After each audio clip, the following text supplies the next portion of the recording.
okhulumayo intombazane londlela entshumayelo sesishintshile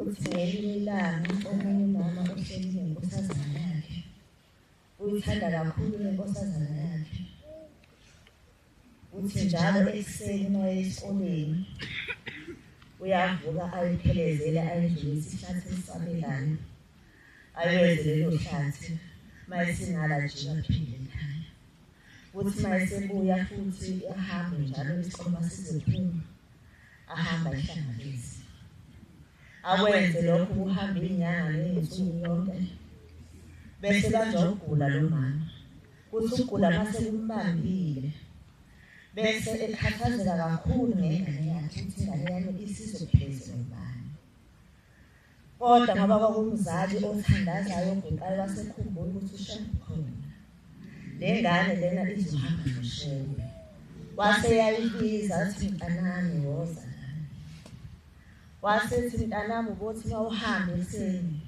mawusufika lela hlathi esabekayo womemeza uthi bhuti ngiphelelezele ingane ngokuhlonipha kwayo nokulalela kwayo umzali wayo ayibuzanga ukuthi ubhuti ngoba sihlala sobabili uphumaphi kodwa yathatha isiyalo somzala yenika sona yase iphuma ihamba imshiya umzali enkulu yesona yathi uma ifika phansi kwehlathi sekufika kwesaba yasimemeza kakhulu yathi bhuti ngiphelelezele wasephuma ubhuti ehamba nayo ayangambuza futhi ukuthi bhuti uhlala kuphi uqhamuke kuphi wahamba nobhuti wafika esikoleni wafunda wasewehla waphuma esikole waphinda futhi masefika phansi kwehlathi abiza ubhuti wahamba waze waphila uma wakhe sesephila wasembiza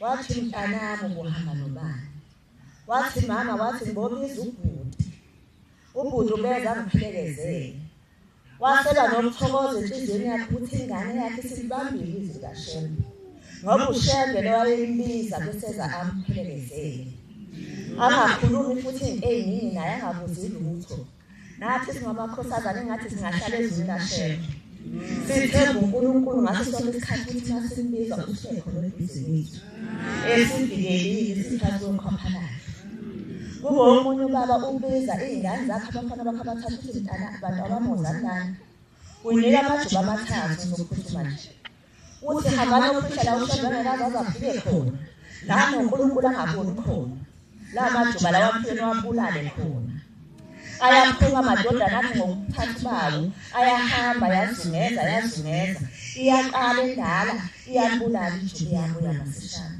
uyamangala ubaba ukuthi hawu wasubuya masishana kangaka ikuphi la uNkulunkulu engekho wathi khona lapho ngabe ngibona ukuthi angeke azazifike uShembe ngase ngalibulala lijuba iyabuya nendodana yesibili yenza leso uthi abantu abanye ikuphi la uShembe angafiki khona uthi ngitholile la uShembe angafiki khona eyesithathu yahamba ilanga laze lashona ngabulile basabathe balindile ayibuyi indodana leyesithathu uthengela kade yabuya iphethe ijuba liphila wathi baba mntanami wasabuya nejuba olibulala ngani wathi akukho lapho uShembe angafiki khona njengoba ngibuye nalo baba ngizosho ukuthi uShembe usibona noma ngabe sikuphi wathi wathokoza umzali wathi mntanami ngiyabonga kakhulu ukuthi nangihambe emhlabeni kuyobe kukhona uNazaretha kuyobe kukhona umuntu osaba uNkulunkulu kule ekhaya lami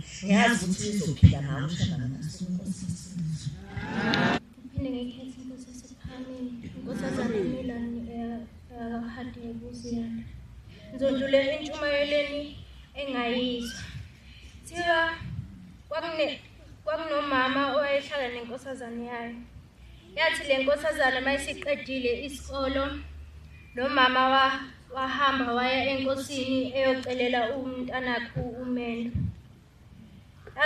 wathi lo mama eya enkosini kusayisikhathi sothingo lamakhosazana athi lo mama efika enkosini wathi inkosi ngizocelela umntanami uMendo yathi inkosi yaqale yathula isikhathi. Yathi mama ngimnike kanjani usibanibani umendo ekubeni egcwele amathaba afana. Athi umama wathula waxakeka. Athi umntanakho yena unesoka lakhe.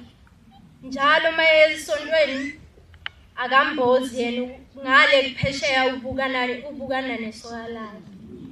Makhosazana sicela siphathe kahle. Abafana banamali.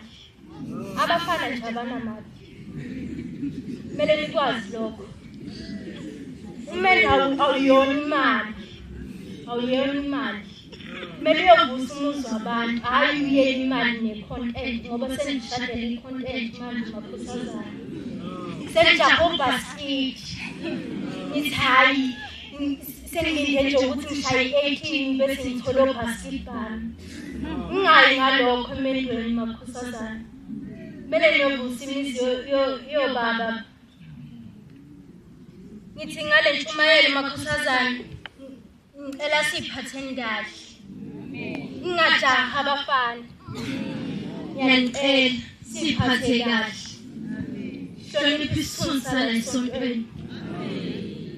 Inkosi ibusiseni izwi. Lokhu ke phambi kwenu inkosazana yaHagari ukudla.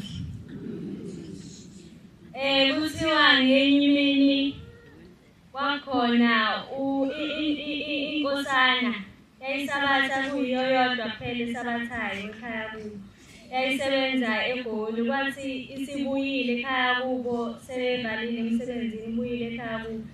Mayifika ekhaya kubo bafuye ingulube, bafuyile inkukhu, inkomo, yonke imfuyo. Bafuyile ngapha nezincane.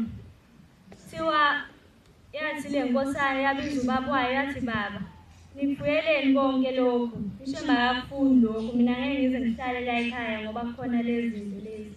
Wasanjena ubaba imfuyo yami le ngeke ngize ngiyidle. Wathi baba ibulaleni lezi zinto lezi angifuni lezi zinto. Wathi ngenye imini ubaba khona wandlula emhlabeni. Wathi mayesefikile ngale kwezayo wahlangana noShembe, wabona uShembe.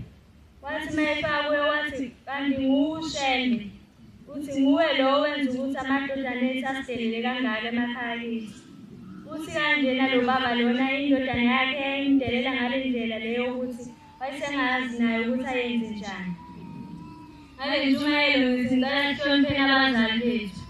Abazali bethu bayiyo yonke into emhlabeni. Abazali bethu onkulunkulu bethu basemhlabeni. Ngeke ukuthi sihlonipheni abazali bethu ngoba ayikho enye into endlula umzali. Ayekho umunye umzali ophinda umthole abazali babili. Ngokuthi ngisihloniphana abazali bena ngisho ukuthi uhlonipha uma wakho, uhlonipha ubaba wakho. Hlonipha wonke umuntu ohlangana naye endleleni. Wonke umuntu uma wakho, wonke umuntu ubaba wakho. Ngicela inkosi ibusise nizwe.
kudingeka ukuthi le nkosana igqoke izinto ezinye.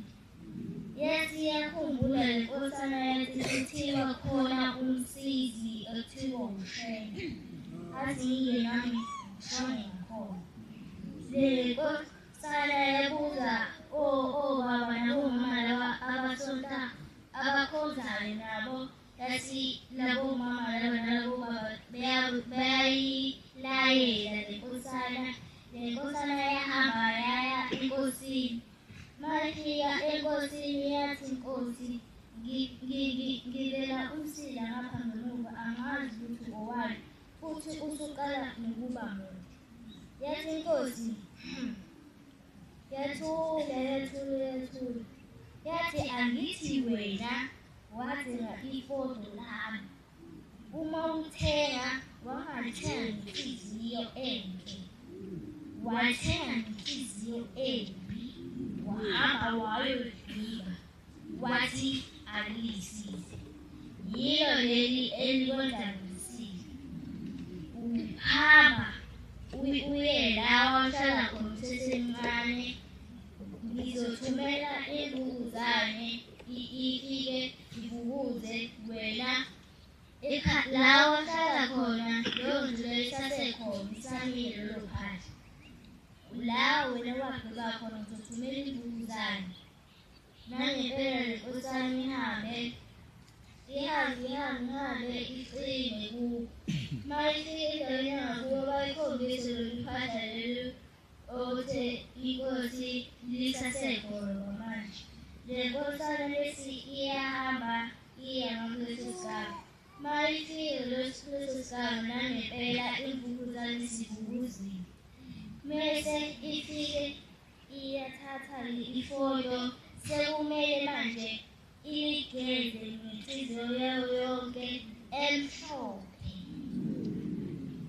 Nangempela leyo nkosana yenza njalo. Mese iqedile ukugeza yase lowo msila loyo waya ngokuya waphela. Mina ngokwami ngithi ngicela bodadewethu bafowethu uShembe enkulu ngisho kubazali bethu.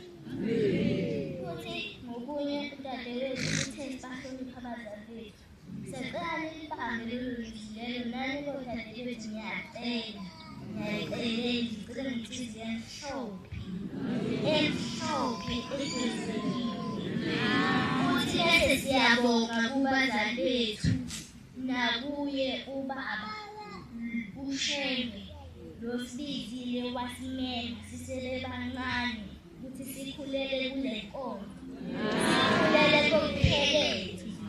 Nathi siyacela singayiphophi omkhulu ngabo bonke. Nkosi usuku.